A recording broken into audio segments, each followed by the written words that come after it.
All right, everyone, it is time for our weekly partnership segment with our great friends over at The Lever. And joining us today is the man himself, David Sirota. Great to see you, David. Good to see you. You all got a gigantic, major, massive scoop this week about the largest that we know of single donation to big Republican organization. Just break down what you found there.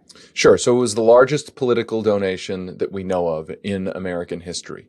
$1.6 billion was transferred into a trust that is singularly controlled by a man named Leonard Leo. Leonard Leo is the Republican operative who has for years been spearheading the conservatives' campaign to reshape the federal judiciary. What happened was a reclusive billionaire named Barry Seid, who owns a sort of family-owned electronics company, is effectively transferred the business itself into the Leonard Leo's trust, a secretive trust, a trust that, by the way, you can't find if you look on public databases, state databases. It's like kind of off the map. So this company gets transferred into the trust, and then the trust sells the company to a larger corporate conglomerate for $1.6 billion, leaving Leonard Leo on top of $1.6 billion.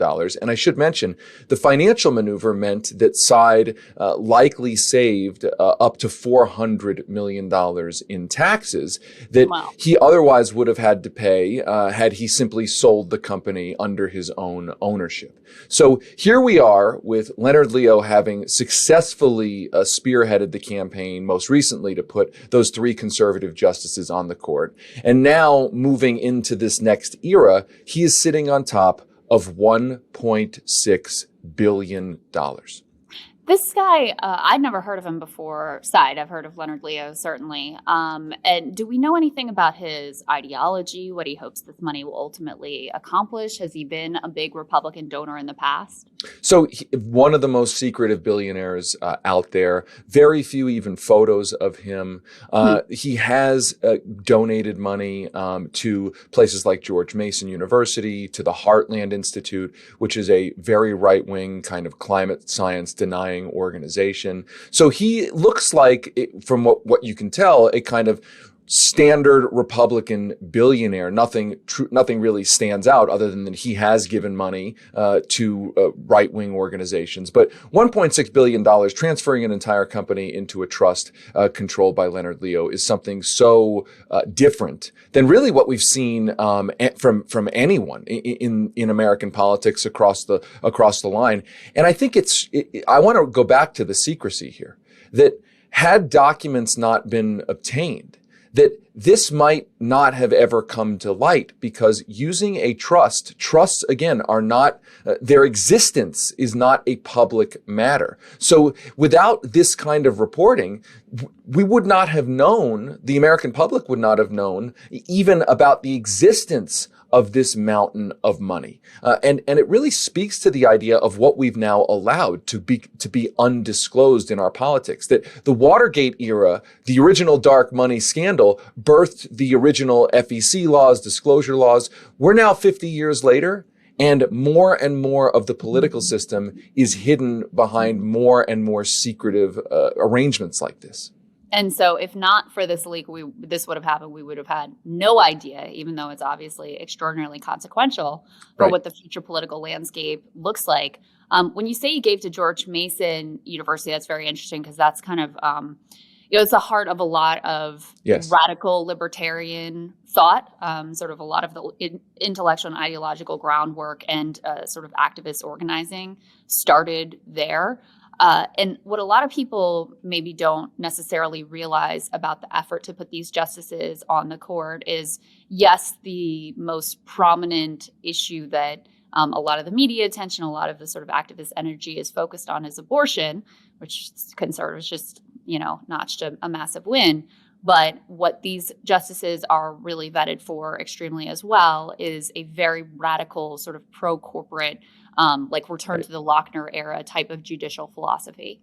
Absolutely. And I think Seid, a lot of his giving is about that. I mean, he comes out of the Chicago School of Economics. And I think that's when we talk about not just sort of Leonard Leo using dark money to run campaigns for Supreme Court justices, which he has done that.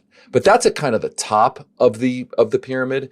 What you're talking about is at the bottom, sort of the grassroots, long-term part of the conservative movement to recreate, and that's what I said, recreate the sort of the entire federal judiciary from the bottom up. So to create a kind of legal theory, legal doctrines, get future jurists, whether at the Supreme Court level or at the mid-level of the courts, get them sort of on board with those theories. And I should also mention Leonard Leo, of course, a big funder of his network, a big funder of the Republican attorneys general. So to bring cases, specific cases to a reshaped federal judiciary, cases designed to knock down different laws and to change the laws of the entire country.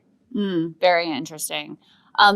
What I saw in reaction from the right, they said, hey, listen, fair game. Democrats have their billionaires. You've got George Soros, you've got Reid Hoffman, you've got other tech giants who give a lot of money, sometimes billions of dollars, to Democratic and sort of left of center causes. Is there a difference in scale and scope here? How do you look at that? It's hard to know because it's hard to know how much money is going into any of these organizations on all sides. I think one takeaway that should be reiterated is the Disclose Act in the Senate is a bill that has been introduced and reintroduced for more than a decade. The idea being that dark money groups would have to start disclosing their major donors. That's the fundamental premise of that bill. It is not a bipartisan bill. It has not passed. At the same time, more and more money has flowed through these dark money organizations. The fact that it is not a bipartisan bill, that it is not a nonpartisan bill, that the parties can't agree that at least this money should be disclosed. That is really, to me, when I hear Republicans saying, hey, you've got your billionaires, we've got ours, I would agree that there are billionaires on all sides of our politics. Why can't we agree that there should be disclosure laws to at least let us know the full scope of what's going on? Senator Sheldon Whitehouse has spearheaded the Disclose Act. The fact that it is still sitting there bottled up really tells you everything about American politics and how arguably the people who run American politics in both parties just don't yet want this money to be disclosed in a full and comprehensive way. Yeah. Well, definitionally, those are people who have benefited from the system as it exists now. And the whole way that, say, a Nancy Pelosi is able to keep so much power and so much control over the Democratic caucus is because she's a gigantic fundraiser. That's a big part of her power. And you see it actually kind of hilariously on the Republican side right now, because Blake Masters, who's their Senate nominee in Arizona, who was very critical of Mitch McConnell during the primary, said he was going to vote against him for leader. He's going to vote for Tom Cotton or Josh Hawley or something like that, and going after him. Well, now that he's struggling in fundraising and down in the polls, he's sucking right back up to Mitch McConnell. So it does show you, unfortunately, how much money is at the core. And let's be clear, one point on that, because it's so important. Both parties' major Senate PACs, the party-aligned super PACs that will help people like Blake Masters, controlled by effectively the political machine of Mitch McConnell. A larger and larger sum of those organizations' money is dark money. That dark money groups put money into the PACs that are essentially the central affiliated PACs of the parties themselves. So we don't know ultimately if Blake Masters gets that help from Mitch McConnell's super PAC. There's going to be a lot of that money. We're going to have no idea where it came from. Wow. Essential reporting. Congratulations on this massive scoop. Obviously, the work you guys are doing is absolutely indispensable. And I think our audience knows that you would be happy to report a large donation on the center, absolutely, the center side of the aisle as well, because you're, in favor of a people's agenda. And I think that's what really counts here. David, thank you. Great to see you. Thank you. Thanks for having me.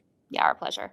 And thank you guys. We'll have more for you later. Cable news is ripping us apart, dividing the country, making it impossible to function as a society, and making it impossible to know just what is true and what is false.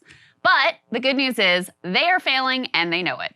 That is why we're building something new, a new mainstream, a healthier one, something more trustworthy, something that we are going to need in one of the most pivotal times in American history. We are building up here for the midterms, for the upcoming presidential election, but we need your help. So if you can help us out by becoming a premium member today at breakingpoints.com, we're trying to change America for the better and the entire world. So what are you waiting for, guys? Go to breakingpoints.com and sign up and help us build a new mainstream.